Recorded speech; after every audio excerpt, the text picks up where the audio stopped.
Titanic. In 1912 সালে একটি American shipping জাহাজ কোম্পানি লঞ্চ চালু করেন একটি নতুন শিপ জাহাজ কল্ড, এটাকে ডাকা হয় বা বলা হয় টাইটানিক হিসাবে। 1912 সালে আমেরিকার একটি জাহাজ কোম্পানি টাইটানিক নামের একটি নতুন জাহাজ চালু করে। ইহা ছিল দ্য লার্জেস্ট, সবচেয়ে বড়, এবং সবচেয়ে লাক্সারিয়াস, বিলাসবহুল ওশান লাইনার, সমুদ্রে চলাচলকারী অব দ্য টাইম ওই সময়ের। সে সময় এটা ছিল সর্ববৃহৎ এবং সমুদ্রে চলাচলকারী সবচেয়ে বিলাসবহুল যাত্রীবাহী জাহাজ। ইহার ওজন ছিল 46,000 টনস, 46,000 টন, এবং অ্যাবাউট বহন করতে 2,200 প্যাসেঞ্জার, 2200 প্যাসেঞ্জার যাত্রী। এর ওজন ছিল 46,000 টন এবং এটি 2200 যাত্রী বহন করতে পারত। বিশেষজ্ঞরা বলেছিল দ্যাট যে নাথিং, কিছুই করতে পারবে না, মেক ইট সিঙ্ক, এটাকে সিঙ্ক, ডুবাইতে। বিশেষজ্ঞরা বলেছিলেন যে কোনো কিছুই এটাকে ডুবাতে পারবে না। এপ্রিলের 10 তারিখে 1912 সালে দ্য শিপ জাহাজটি যাত্রা করে ইহার প্রথম ভয়েস, সমুদ্র যাত্রা পার হয় দ্য আটলান্টিক মহাসাগর। এটি 1912 সালের 10 এপ্রিল এটি আটলান্টিক মহাসাগরে তার প্রথম যাত্রা করে।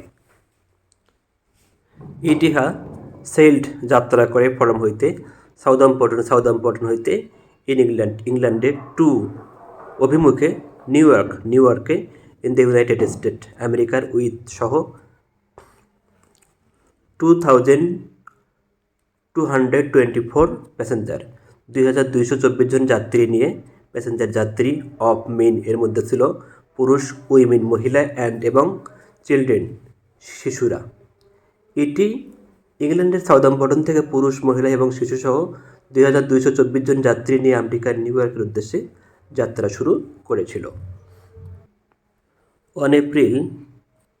15 এপ্রিল জাস্ট ঠিক বিফোর, পূর্বে, মিডনাইট, মধ্যরাতে দ্য শিপ জাহাজটি সাডেনলি, হঠাৎ, আঘাতপ্রাপ্ত হয় হিউজ, বিশাল আইসবার্গ, হিমশৈল বা বরফখণ্ডের সাথে। ইহা ছিদ্র করে ফেলে দ্য শিপ জাহাজটিকে, এবং মেড তৈরি করে একটি গ্রেট বড় হোল, গর্ত, অ্যাট দ্য বটম, তলদেশে, অফ ইট বা জাহাজের। 15 এপ্রিল মধ্যরাতের কিছু পূর্বে একটি বিশাল বরফখণ্ডের সাথে এটির ধাক্কা লাগে। হিমশৈলটি জাহাজের তলদেশে একটি বড় গর্তের সৃষ্টি করে। তখন দ্য সো-কল্ড, যেটা বলা হতো আনসিনকেবল, অডুবনীয়, যেটা কখনো ডুববে না, টাইটানিক, এই জাহাজটি শুরু করে সিঙ্ক, ডুবে যাওয়া। তখন অডুবনীয় টাইটানিক ডুবতে শুরু করে। সেইখানে ছিল আর একটি গ্রেট বড় অ্যালার্ম, বিপদ সংকেত, অনবোর্ড জাহাজে, ওয়ার্নিং, সতর্কতামূলক বেলস, ঘণ্টা, র্যাং আউট, বাজানো হয়েছিল। জাহাজে বিপদ সংকেত দেওয়া হয়েছিল, সতর্ক ঘণ্টা বাজানো হয়েছিল। এভরিওয়ান, সবাই রুস্ট ছুটে গিয়েছিল টু দ্য লাইফ বোটের কাছে, বাট কিন্তু সেইখানে ছিল না পর্যাপ্ত রুম, কক্ষ বা লাইফ বোট ফর জন্য, সমস্ত, অফ দেম, তাহাদের।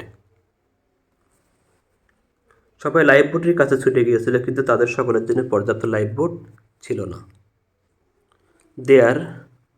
সেখানে ছিল রুম, লাইফ বোট ফর জন্য, অনলি, শুধুমাত্র 1,178 প্যাসেঞ্জার, যাত্রী। সেখানে মাত্র 1178 জন যাত্রীর জন্য লাইফ বোট ছিল। দ্য লাইফ বোটগুলি টুক করেছিল মোস্টলি প্রধানত দ্য উইমেন মহিলাদের অ্যান্ড এবং দ্য চিলড্রেন শিশুদের। লাইফ বোটগুলো মূলত মহিলা এবং শিশুদেরকে বহন করেছিল। ইহা ছিল একটি টেরিবল ভয়ঙ্কর দৃশ্য। এটি ছিল একটি ভয়ানক দৃশ্য। ভিডিওটি দেখার জন্য ধন্যবাদ। ভিডিওটি ভালো লাগলে চ্যানেলটি সাবস্ক্রাইব করবেন। আল্লাহ হাফেজ।